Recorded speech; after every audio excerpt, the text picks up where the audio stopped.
ഈ അധ്യാപകർ എന്നെ പഠിക്കും. പിന്നെ ബികോമിന് പഠിക്കുമ്പോൾ ചന്ദ്രൻ മാസ്റ്റർ മാഷ് ഒരു സൃഷ്ടിയാണ്. മാഷ് സൃഷ്ടിയാണെന്ന് വെച്ചാൽ മാഷ് ബാക്കിയമായിട്ടുള്ള കാണുന്നത്. മാഷ് ഒരു ബ്ലെസ്സിംഗ് എന്ന് പറയുന്ന തരത്തിൽ വരാം. മാഷ അതൊരു കാര്യം മാഷോട് തന്നെ ചോദിക്കാം. മാഷ എന്താണ് കേൾക്കുന്നത്?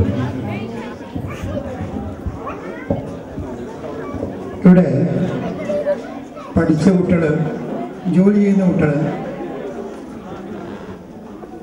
ചിലപ്പോൾ മനസ്സുകൊണ്ട് ചോദിക്കാം, ഞാൻ ഇങ്ങനെ ആവാനുള്ള കാരണം എന്താണ്? ജെ ബി സി പഠിച്ചതുകൊണ്ടാണ് ഇങ്ങനെ ആയത് എന്ന് ചില ആൾക്ക് തോന്നിയേക്കാം.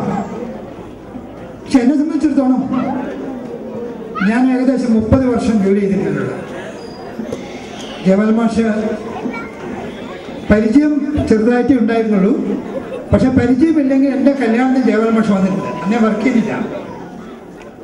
പക്ഷെ അങ്ങനെ ബികോം ഫസ്റ്റ് സ്റ്റാർട്ട് ചെയ്യുമ്പോൾ അപ്പോൾ അത് കമ്പൽസറി, ഹിന്ദി കമ്പൽസറി ആയതുകൊണ്ട് ഞാനിവിടെ ജോലി ചെയ്യാൻ തുടങ്ങി. പക്ഷേ ഈ വർഷത്തെ സംബന്ധിച്ചിടത്തോളം എൻ്റെ അനുഭവം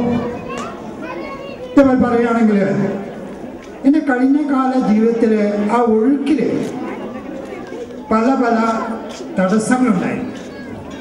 ആ തടസ്സങ്ങൾ നീക്കാനുള്ള എല്ലാ സൗകര്യം ചെയ്തത് ജവഹർ മാഷാണ്, സംശയമില്ല. മാത്രമല്ല ഞാൻ ഇന്ന് ആരാണ്, ഞാൻ എന്തായി എന്തായാലും എക്സ്പ്രഷൻ മനസ്സിലാവുന്നുണ്ട്. ഇവിടെ നിന്ന് കിട്ടിയ സഹകരണങ്ങൾ, സഹായങ്ങൾ. ഇതുപോലെ എനിക്കൊന്ന് ഒരുപാട് കുട്ടികൾ, ഇവിടെ നിന്നും സാമ്പത്തികമായി പിന്നോക്കം നിൽക്കുന്ന കുട്ടികൾ, കഴിവില്ലാത്ത കുട്ടികൾ, ഒരുപാട് പേര് ഇവിടെ സാറിന്റെ സഹായം കൊണ്ട് ഇവിടെ പഠിച്ചിട്ടുണ്ട്. അതിന്റെ എനിക്കൊന്ന് ഒരു റെപ്രസെന്റേറ്റീവ് പോലെയാണ് സാർ ഇപ്പോൾ ഇവിടെ ചന്ദ്രമാഷ് ഇവിടെ സംസാരിച്ചത്. എന്തായാലും ഇപ്പോൾ വൈകിയ വേളയിൽ നമുക്ക് ഈ ഫേസ് ടു ഫേസ് ഇവിടെ അവസാനിപ്പിക്കേണ്ടതുണ്ട്. എന്നാലും എനിക്ക് തോന്നുന്നു ഈ കൂട്ടത്തിൽ ഞങ്ങളെ പഠിപ്പിച്ച ഒരു സാറിനെ പറ്റി എനിക്ക് ഇവിടെ ഓർക്കാതിരിക്കാൻ വയ്യ. കാരണം ഇവിടെ ഞാൻ PG പഠിക്കുന്ന സമയത്ത് 2002 അതിന് മുന്നേ ഇവിടെ ഉണ്ടായിരുന്നു. 1 വർഷം മുന്നേ വന്ന ഞങ്ങളുടെ പപ്പൻ സാർ. എന്തായാലും ഞങ്ങൾ ഇങ്ങനെ ഒരു കൂട്ടായ്മ സംഘടിപ്പിക്കുമ്പോൾ പപ്പൻ സാറെ ഓർക്കാതിരിക്കാൻ വയ്യ. കാരണം എനിക്ക് തോന്നുന്നു ഞാൻ 2002 മാർച്ച് മാസം 31-നാണ് സാറ് മരിക്കുന്നത്.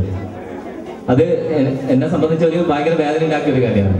കാരണം ഏപ്രിൽ 1 പിറ്റേ ദിവസം, ഈ ന്യൂസ് വരുന്ന ദിവസം. ആ ദിവസം ഞാൻ ഇവിടെ പവിത്ര മാഷോട് രാവിലെ പറയുകയാണ്. ഞാൻ അന്ന് കോളേജ് വിട്ട് പോയിരുന്നു, പരീക്ഷാകാലമായിരുന്നു. സാറ് മരിച്ചുപോയി എന്ന് പറഞ്ഞിട്ട് ആരും വിശ്വസിക്കുന്നുണ്ട്. എന്നാൽ എനിക്ക് തോന്നുന്നു സാറിനെ കൂടി ഓർമ്മിച്ചുകൊണ്ട് നമുക്ക് ഒരു മിനിറ്റ് പപ്പമാഷ പേര് പറഞ്ഞപ്പോഴാണ് മറ്റൊരു അധ്യാപകൻ്റെ പേര് കൂടി നമ്മൾ സ്മരിക്കേണ്ടതുണ്ട് എന്നുള്ളത് ഞാൻ പറയുന്നത്. എൻ്റെ വളരെ സുഹൃത്തും ജെബീസ് കോളേജിലേക്ക് ഞാൻ തന്നെയാണ് അധ്യാപകനെ കൊണ്ടുവന്നിരിക്കുന്നത്. അത് ദീർഘകാലം ഇവിടെ അക്കൗണ്ടൻസി പഠിപ്പിച്ചിരുന്ന ശ്രീനിവാസൻ മാസ്റ്ററെ. പക്ഷേ വളരെ ഈ സ്ഥാപനവുമായിട്ട് വളരെയധികം അടുപ്പമുള്ളൊരു വ്യക്തിയായി സ്വന്തമായിട്ടൊരു സ്ഥാപനം നടക്കുന്നുണ്ടായിരുന്നു. ശബരിമല തീർത്ഥാടനത്തിന് പോയപ്പോൾ അവിചാരിതമായി, അല്ലെങ്കിൽ എന്താ പറയുക, പ്രതീക്ഷിക്കാതായിട്ടുള്ള മല കയറി തിരിച്ചു വരുമ്പോൾ ആണ് ശ്രീനിവാസൻ മാഷയുടെ മരണം സംഭവിക്കുന്നത് എന്നുള്ളതാണ്. മാഷ ഇവിടുത്തെ പഴയകാല അധ്യാപകനായിരുന്നു. കൂടാതെ ഈ വിദ്യാലയത്തിൽ പഠിച്ച കുറേ വിദ്യാർത്ഥികൾ അകാല ചരമം പ്രാപിച്ചിട്ടുണ്ട് എന്നുള്ള ദുഃഖകരമായ വസ്തുത നമ്മൾ ഓർക്കേണ്ടിയിരിക്കുന്നു.